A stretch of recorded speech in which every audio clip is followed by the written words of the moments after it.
Turma, chegamos na quarta apostila, a quarta apostila do aplicativo Aplique-se, referente ao quarto bimestre do ano de 2020. Então, o nosso ciclo de revisões está chegando ao fim. O nosso próximo momento já será com aulas referente ao ano de escolaridade de vocês, em 2021.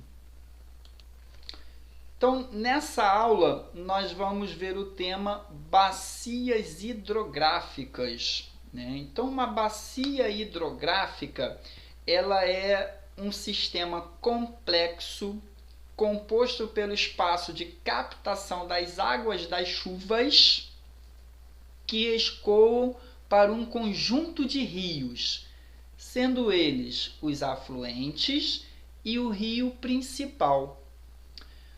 Quando um rio ele tem a sua água, a origem dessa água da chuva, ele é um rio pluvial, de plúvio, chuva. E quando o rio ele é do degelo, do descongelamento de uma geleira, é dito que ele é de regime nival. Quando é chuva, regime pluvial. Quando é gelo, regime nival.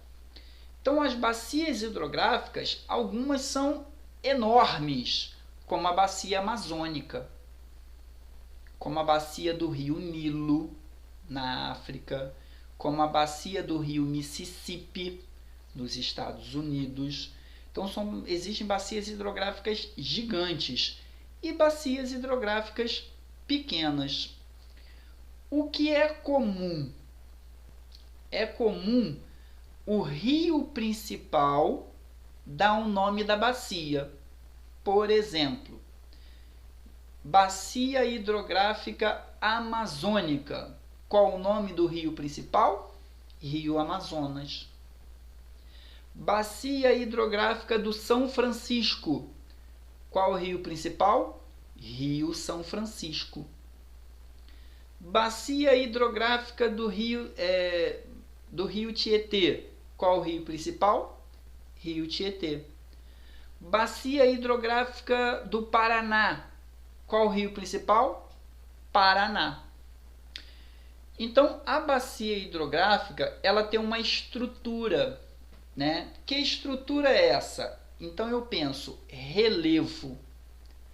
O relevo, ele vai fazer com que a água da chuva, principalmente a água da chuva, ela vai cair sobre toda essa superfície.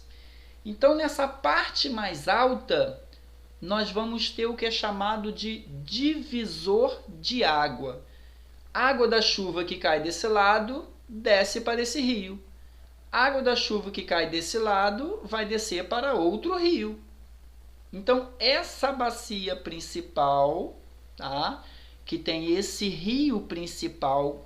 Qual é o rio principal? É o rio mais longo de uma bacia hidrográfica. Aquele que tiver maior distância entre a nascente e a foz. Esse é o rio principal. E os rios que estão conectados a ele são os afluentes. E o rio que está conectado ao afluente é um subafluente. O consumo de água ele é diferente nos setores, né? Então, exemplo, qual é o setor de atividade econômica que mais utiliza água? Agricultura. De cada 10 litros de água consumidas no mundo, 7 litros são consumidos pela agricultura. Os outros 3 litros é consumido pela indústria, pecuária, mineração, uso doméstico. A maior parte é produzido é utilizada na agricultura, né? Isso é uma realidade do mundo inteiro. As plantas precisam de muita água para crescer e dar seus frutos. Uma outra coisa importante sobre a água é sabermos que os países eles são diferentes no consumo de água. Então, como eu vou olhar aqui, Estados Unidos, cada habitante ele consome por dia 575 litros de água. Nossa, ele bebe muita água. Não, não é isso. Não é que ele bebe 575 litros de água. Porque o cidadão dos Estados Unidos, ele é um grande consumidor. Lembra lá da outra aula que eu falei da água virtual? Então, cada coisa que ele consome tem água ali, né? Então, essa grande quantidade de mercadorias que ele consome exige uma grande quantidade de água para ser produzido.